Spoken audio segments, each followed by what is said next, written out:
I'm Larry Farver, and let's queer up South Florida and Florida. Florida man charged after allegedly filming men in restroom at Naples Pride Fest. According to the Collier County Sheriff's Office, 61-year-old Andrew Sheets was arrested on May 9th and charged with 1 count of digital video voyeurism and 1 count of distribution. A Naples Police Department report says detectives became aware of the incident after the April 18th Pride event when Sheets posted a 40-minute video of this event on YouTube. According to the police, it was shot using a body camera. Investigators say the video showed 2 men using urinals while being recorded through a mirror. The men reportedly did not know that they were being filmed. Sheets later claimed he attended the event to document what he described as, quote, grooming, end quote. He acknowledged entering the restroom while his camera was still recording. Authorities also reported concerns about Sheets' conduct at the event. Detectives alleged he initially arrived carrying a handgun, but was denied entry by private security. After returning the weapon to his vehicle, Sheets re-entered the event and recorded interactions with vendors and law enforcement. Investigators said he later returned to his vehicle, retrieved an AR-15 style rifle, and came back to the event carrying a large sign near the entrance. Naples Pride confirmed law enforcement informed organizers about the event arrest. The organization said it remains committed to maintaining a safe and welcoming environment for attendees and thanked local authorities for protecting the privacy and safety of the community. Sheets is scheduled to appear in court on June 1st. Well, Brian, thank goodness they had security. It reminds us that we had an event, I believe 1 year ago at our Pride event in Wilton Manors where someone tried to get through with a handgun or a gun. And it's so important to be aware, but, there's a lot to this story to, I think, unpack, and while I think the rest remains to be seen, it sounds like this gentleman is a big proponent of the right to carry, and he... Yeah. Not to cut you off. It's just such a crazy story. So we were talking to our producer before the show started, and we were asking all these questions that probably the viewers are going to want to know as well.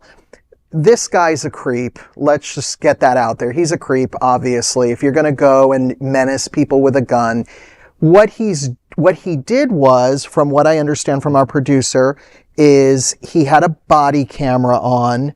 He was talking with participants at the event, saying to them, you're all groomers, you're all perverted, whatever, disparaging things he wanted to say to them. He was recording them. He was wearing a gun, which obviously he has a right to do. We have a Second Amendment in this country, for better or for worse. It is what it is. And it was a very big weapon. And supposedly what this guy does is he likes to go around provocatively showing off his weapon and saying, well, what? I can't have my gun. I have a Second Amendment. I can do what I want to do. The thing that he got arrested for was not because he was being disparaging necessarily to the attendees at the event and the people working in the little, booths or pavilions. It was that he didn't shut off his body camera when he entered the bathroom. So at first, I automatically assumed he was like just being a pervert and he was, just trying to record people in the bathroom.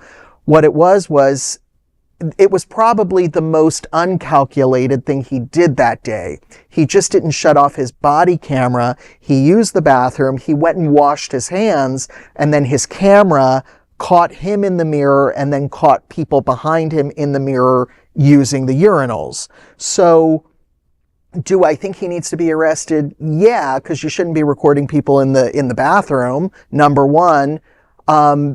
And also he's a jerk. You don't get arrested for being a jerk, but karma served. Is that I think it was karma. Let's see what the trial brings. I'm looking forward to it. And it brings to mind as we approach our upcoming Pride events, especially with Wilton Manors, and we look at what's going on up in Tallahassee and officials looking to hold government locally accountable if they're supportive of DEI events in the future. So we have to look at that, and it might not affect the 2026, but, looking at things like security and how much money a city can donate, toward or providing the security. And again, it's important that we, have a safe event, a welcoming event. I'm glad that Naples Pride went off without a hitch, with the exception of this gentleman, hopefully. I think my understanding was also that there were gay supportive religious organizations there, and he was probably there to give them a hard time as well. Sure. Just a little anecdote. Yes. It was last year, I was on a bullhorn trying to wrangle some crowds at our Wicked Manners event.